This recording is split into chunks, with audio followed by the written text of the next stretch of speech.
Does green tea make you dehydrated? Green Tea Quiz. Provided to you by Japanese Green Tea Company. Here's the good news. Green tea actually rehydrates you.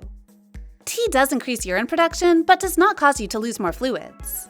As such, the British Dietetic Association recommends tea for hydration, and their studies show that dehydration only happens when very high doses of caffeine and green tea are consumed. According to several studies, the recommended amount of green tea consumption is no more than 2 to 3 cups per day, and with this amount, you can reap many of the impressive health benefits from green tea. With all of that being said, tea is one of the best and healthiest alternative drinks for water.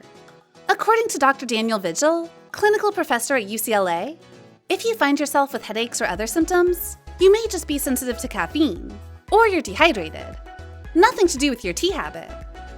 The unique health property found in teas, but not in any other beverages, is the high flavonoid content. And guess what? It's an excellent source of hydration.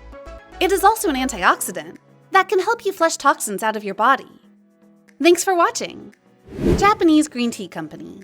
Harvested with love in Japan.